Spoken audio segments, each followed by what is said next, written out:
zero, even today. HCEN is up 8% today. GXLM is up 3%. Oh, I forgot to mention XRP is also an ETF. What is it? An ETF? Yeah. No, it's not. It's a trust right now. It doesn't have a symbol because it's in private placement. So XRP doesn't have a private symbol at the moment. That's what I wanted to mention to some of you guys following XLM. Let's see, what else do we have to show you? MicroStrategy is up $14 today. It's a cult coin. Yeah, it's a cult, not coin, but it's a cult. It's in MicroStrategy is Bitcoin, and Bitcoin's up to I think 98.5. Okay, it's at 98.5. So MSTR is going up a little bit. I did sell my option, which is now we're looking at QQQ. This is the option that I bought. When was that? Last Monday? No, this Monday. Yeah, I think it was this Monday. It's only been a few days, and it's up 81%, which is nice. It expires next month. However, I'm going to roll it over to a couple months away, perhaps, and just keep rolling it over and over. This is my backup. This is what hopefully it'll get me through the year, to pay the taxes and all my living expenses. Hopefully it works out for me. But this is nice. I mean the idea of compounding, and if you know the idea of compounding, you put this into play. You know where I'm going, right? This is nice. This is very, very nice. Something that I just found out. And no, I don't have a protective put, even though I should. But, this is long-term hold, so I'm not worried about a crash. But, not financial advice. This is what I'm doing. You do what you think is best. Let's see, what else do I show you in my account? I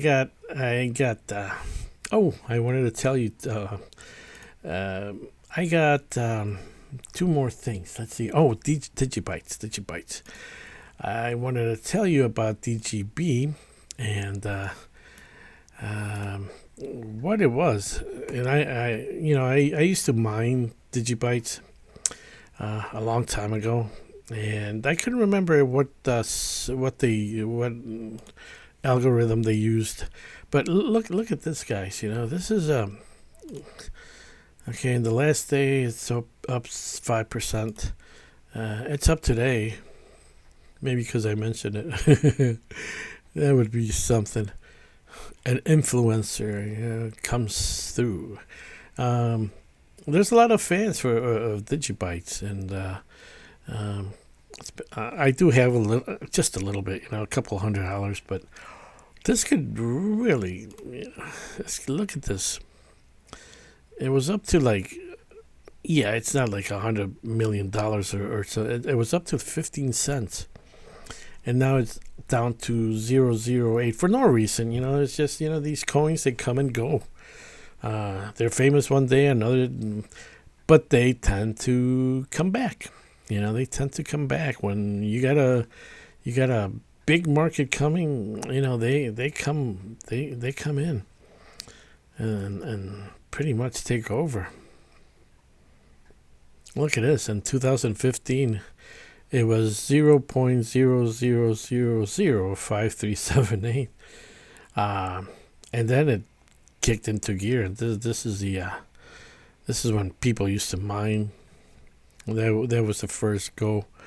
This was the last time around. You had the BitConnect and all that stuff going on.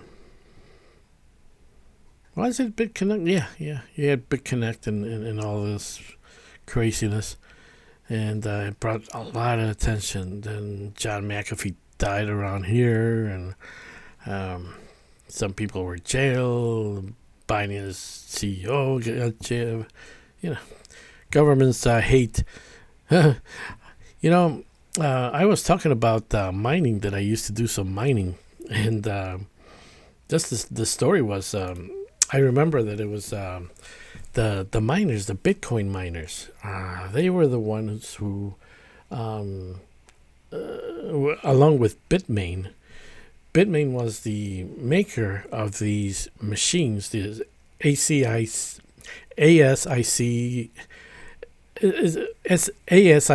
machines, ASIC machines. They basically, I forgot what the name is. An ASIC machine is basically a machine that does one specific thing, and that only. It doesn't play video games.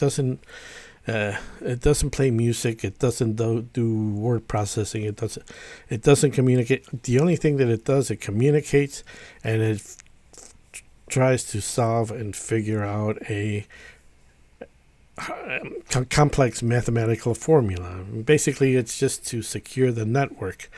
When you have these machines on, you have a bunch of people mining. Basically, it helps the whole security of the system, maintain the integrity of the system. And Bitmain was the builder of these machines. They still build them, I guess. And I remember they used to mine Dash. They had the D3, I think it was, miner. D3, I think it was, yeah. And I didn't buy that one. These machines have a small lifespan. You can only use them like a couple, fully for a couple, 2-3 months or so, and then the complexity gets harder on the blockchain. And anyways, without boring you guys, they're only good for 3 months, 5 months. If you live in Iceland, you can be mining with just basically cool electricity. You don't need air conditioning to keep the machines cool, and because they're kind of like heater systems. They were like vacuum systems and heating systems at the same time, and they only do one specific thing. ASIC machines. I forget what it was called. Anyways, it doesn't matter. The Chinese, I guess they banned cryptocurrency.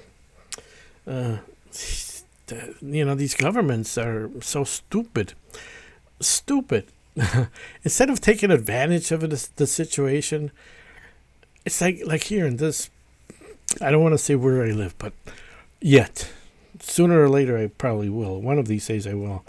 But these politicians, instead of taking advantage of something, of a situation to bring in work and have people employed, and so they can pay more, keeps the system going. Instead of making it easier, they make it harder. So you have a new technology. The Chinese ban cryptocurrency, and they allow the whole world to catch up, to take over it. They no longer the Chinese had a stranglehold on Bitcoin. A lot of people don't know that. When they had the miners, in China, which electricity was very cheap, and Bitcoin was basically Chinese in 2020 or so. And these regulations with cryptocurrency, and it's never any good. Just let it go. Just let it go.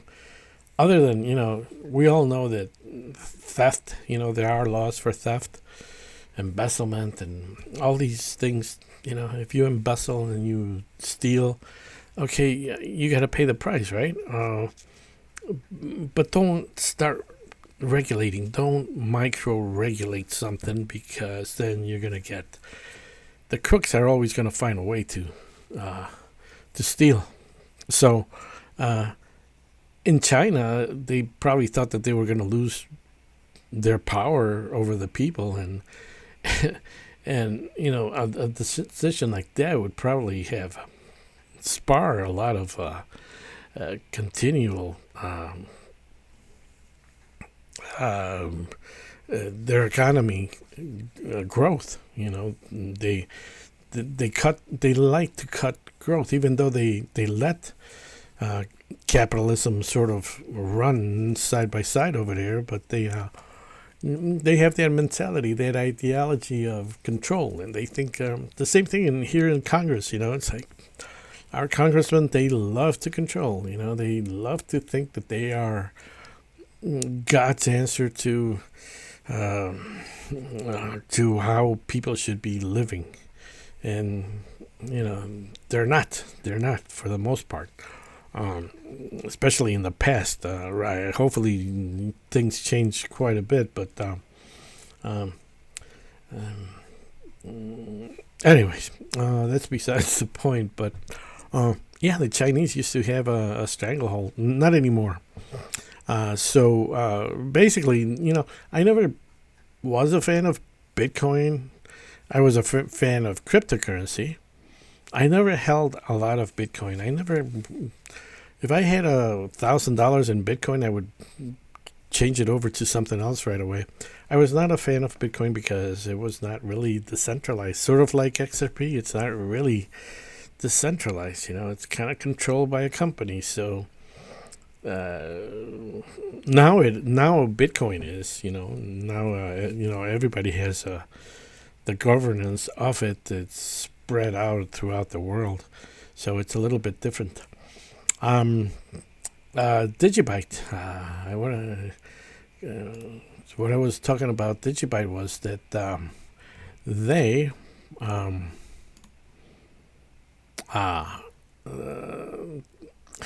it's no big deal, but it's that I used to mine it, and I remember watching these coins just come in. Man, had I kept those coins, that I'd mine, I'd had millions by now, I would have $8-10 million if I kept all those coins that I used to. It's just couple cents or stuff like that. DigiByte was a currency that uses SHA-256 script, and they use about 5 algorithms altogether, so it's not just script, which is unusual for a coin. I don't know what the new coins are doing lately. I don't know. I have no idea about tokens. Tokens is a totally different thing. I don't get into them. But the hard coins, it's one of them is the DigiBytes. It's like if you want to get into I'm not gonna say you should get into it, but I am really considering putting a lot into it before it blasts off. It's up 5% in the last 7 days, and it's up 5% today. You saw that QQQ. What I did, I buy an option there. It's just a call. It's just a call, and it's up quite a bit. And like I said, with just leaving your money there and just let it roll. With time, if my cryptocurrencies don't pan out, or for some reason, I still got these things going on behind the scenes, so to speak. Okay, guys, have a good afternoon. Have a good rest of the day.